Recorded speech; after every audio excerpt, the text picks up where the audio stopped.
ôi trong sơi sơi mùi chi mình on mìnhได้กัดสองท่านั้นแบบนี้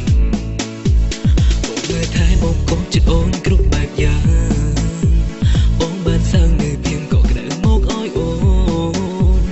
កងក្តៅពោពេញដោយភាពរីករាយអារម្មណ៍ហោហើរតាមខ្យល់អកងវល់សល់តែស្នាមញញឹមពេលអូនគេមកជ្រៀងបំពេអោយលងលងក្នុងក្តីសូបិនដោយក្តីស្រឡាញ់ពេញបេះដូងពេលអូនជ្រៀងបងជីអ្នកស្ដាប់ពេលអូនយំបងជីអ្នកលូនបេះដូងអូនលោតអងរួនលឺឌុកដាចំឡើងបានធ្វើឲ្យអូនជួបនឹងពើពេលនេះតទៅអូនត្រូវធ្វើយ៉ាងណាក្តីស្នេហ៍កើតឡើងដោយស្ងាត់បាញ់ទុំលូអរ៉ា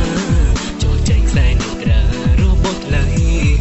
ពេលដឹងថាត្រូវឃ្លាតឆោមឆាយសែនសោកស្ដាយស្ដាយវេលាដែលយើងបាននៅជិតគ្នាចង់ឲ្យវេលាត្រឡប់ក្រោយឲ្យយើងជួបគ្នាជារៀងដរាបងមើលថែបងកុំចិត្តអូនគ្រប់បែបយ៉ាងបងបានសាងនៅភាពកក់ក្ដៅមកឲ្យអូនកងក្ដៅពោពេញដោយភាពរីករាយអារម្មណ៍ហងហើរតាមខ្យល់អកងវល់សល់តែស្នាមញញឹម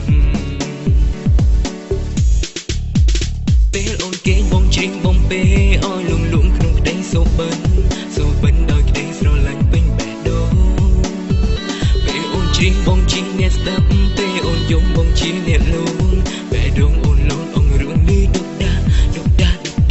រឿងចំឡើងបានធ្វើឲ្យអូនជួបនឹងពើពេលនេះតទៅអូនត្រូវធ្វើយ៉ាងណាក្តីស្នេហ៍កើតឡើងដោយស្ងាត់បាញ់ទុំលូអរ៉ាចូលចេញខ្សែនេត្រារបស់ថ្លៃពេលដឹងថាត្រូវឃ្លាតឆោមឆាយសែនសោកស្ដាយវេលាដែលយើងបាននៅជិតគ្នាចង់ឲ្យវេលាត្រឡប់ក្រោយឲ្យយើងជួបគ្នាជារៀងដរារឿងចំឡើងបានធ្វើឲ្យអូនជួបនឹងបើពេលនេះតទៅអូនត្រូវធ្វើយ៉ាងណាក្តីស្នេហ៍កើតឡើងដោយស្ងាត់បាញ់ទុំលូអរ៉ាចូលចែកខ្សែនេត្រារបស់ថ្លៃពេលដឹងថាត្រូវឃ្លាតឆោមឆាយសែនសោកស្ដា